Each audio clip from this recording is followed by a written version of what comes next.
c'est l'heure de DSF. Salut, ravi de vous retrouver pour débriefer ensemble cette 21e journée. On a également un invité ce soir et on est ravis de l'accueillir, de passer du moment avec lui. C'est Lucas Chevalier, le gardien du LOSC, qui nous fait le plaisir d'être avec nous. Bonsoir Lucas. Merci pour l'accueil en tout cas. Et avec plaisir. Qui était votre idole quand vous étiez gamin, le gardien de but que vous admiriez particulièrement? Moi, j'ai grandi en fait à un moment donné où j'aimais beaucoup Hugo Lloris, où il faisait ses débuts à Nice. Et après, il est parti à l'Olympique Lyonnais. Et c'était aussi, voilà, moi, je suis un gardien. Quand j'étais petit, j'étais très rapide, je sautais très haut, etc. Et c'était un peu je m'identifiais à lui parce que Lloris était assez fin et ça sautait de partout. Et c'est à ce moment-là aussi que j'ai commencé à être gardien. Et donc j'ai beaucoup apprécié Hugo Lloris. Ouais. Adil, en train de raconter quelque chose. Quand tu étais à Nice, mais t'avais quel âge? J'étais jeune, mais j'étais. 2 ans, 3 ans. Non, c'est pas. Bah si. Non, je sais pas c'est quelle année Nice. Ça doit être quelle année Nice? Il devait être 2006, 2005, 2007, 2006. 2008, comme ça. Ouais, 6-7 ans, tu vois. Ouais. Ah ouais. Okay. Premier but de la saison pour Maxence Cacré. Victoire pour Lyon, victoire ô combien précieuse. Bravo Maxence. On connaît la situation du club cette saison. On n'a pas l'habitude de vivre cela, mais je pense que c'est un objectif maintenant, le maintien qui est dans notre tête. Donc on était prêt à jouer ce match. Certes, on a beaucoup bataillé, beaucoup eu de mal en première mi-temps surtout. Mais comme j'ai dit, le plus important, c'était surtout de bien revenir en deuxième, de corriger un peu ses erreurs et de gagner ce match. C'est quelque chose de fait, donc on est content d'enchaîner aujourd'hui. 3e victoire de suite pour Lens. Lens qui, depuis la 6e journée, on se rappelle, Edouard, de ses débuts un peu compliqués avec la LDC, et 2e derrière le PSG. Ouais, jamais on n'aurait pas misé sur ça. Hein. Généralement, quand une équipe joue aussi mauvais début de championnat, joue la Champions League, elle se liquéfie et puis elle ne fait que devenir de plus en plus meilleure. Et effectivement, comme l'a dit justement Ludo, il y a une très bonne gestion d'effectifs de la part de Francaise et puis c'est tout un groupe qui va aller chercher certainement peut-être une place européenne. Je me mouille. Lucas, tu fais partie de cette génération un peu Mbappé de dire moi je veux tout rafler. Je suis là, je veux devenir le meilleur, je veux jouer toutes les compétitions, je veux devenir un gardien reconnu. Je sais que tu as une humilité, je sais que tu es un garçon qui sait rester à sa place.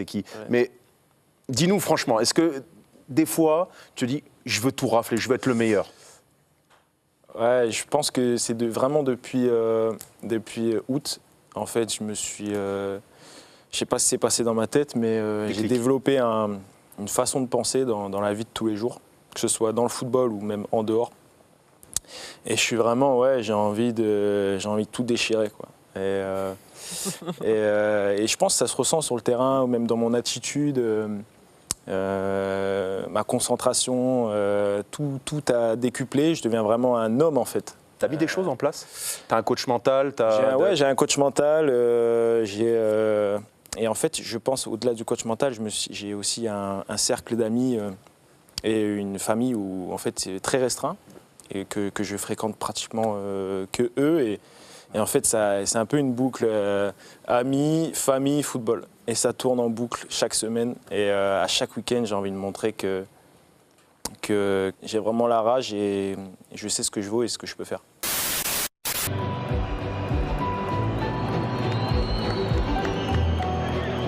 Però sei in una piazza calda, sei in una piazza che devi stare attento e non bisogna fare i kamikaze.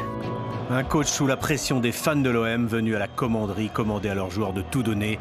Un message renouvelé après le nul contre Metz dans un stade déserté. Dire una frase ma è troppo maleducata. Oggi si è visto, dopo il calcio è una brutta bestia, è difficile da decifrare. Alla fine bisogna essere onesti con te stessi. Quando mi guardo allo specchio a volte non mi sento me stesso e penso che da 3-4 giorni a questa parte non guarderò in faccia più a nessuno. Chi si allena bene viene in panchina o scende in campo.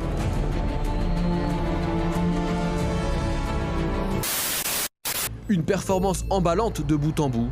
Les Parisiens ont parfaitement répété leur gamme avant mercredi et la réception de la Real Sociedad en Ligue des Champions. Real Sociedad, c'est une équipe qui aime avoir le ballon aussi comme Lille. Et on doit être comme ça solide pour battre cette équipe. Je pense que le mérite de l'entraîneur est faire jouer 7 joueurs comme une équipe. C'est un grand mérite. Et bonne chance pour le Champions League. Je pense qu'au match aller, en fait, ils ont fait un pressing très fort aussi chez nous. Donc en fait, nous, on a fait comme s'ils allaient fort nous presser, notamment Dembélé en fait. Dembélé qui, limite, il se tenait prêt comme un sprinter ça, c'est dur. sur les 6 mètres et on sait à quel point il va vite. Donc on s'attendait à ce qu'il presse, en fait, mais sauf qu'à certains moments, ils avaient des séquences où ils attendaient. Des fois, ils ne venaient pas. Sauf que, mais voilà, je pense que Dembélé, enfin, je pense qu'Alexandro a été surpris. Après, il va très vite. On a été embêtés, ça c'est sûr. Après, voilà, c'est les petites erreurs qui payent cash. Je t'ai vu vite évoluer. Est-ce que ça a été le travail et ton côté perfectionniste ou c'est le rapport humain avec des garçons tels que José Fonte qui, à un moment donné, boum, ça a été le déclic et t'as pris confiance en toi? J'ai toujours eu confiance en moi. Mais on va dire particulièrement cette année, je sens, même moi, en fait, moi personnellement, je me rends compte que je passe des caps. Je pense qu'à partir du moment où j'enchaîne les bonnes perfs, voilà. Moi, si je peux, voilà, on me parle de l'Euro, on me parle des JO. Moi, s'il faut faire les deux, je fais les deux. Ça reste des sources de motivation. Voilà, c'est des sources, c'est des trucs à aller chercher. Et si ça vient pas, c'est pas grave. Moi, je continue, ça va rien changer à ma vie. Enfin, si, ça va changer à ma vie quand même. Mais on va dire dans mon état d'esprit et de la façon d'appréhender les choses, ça sera toujours la même. J'aurai toujours envie de plus. Et voilà, on verra l'avenir, ce que l'avenir me réserve. Ça, c'est beau par contre. Là-haut, là, il y a mon père avec moi. Ici, c'est quand j'étais... C'est là, j'étais à la Juventud. J'avais 18-19 ans. J'étais en train de passer pro. C'était beau.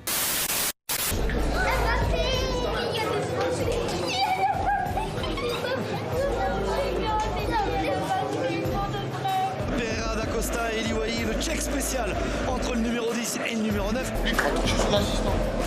C'est pas comme il. C'est ça le problème. Lui, il croit chez son assistant. Ouais, c'est bon, c'est bon.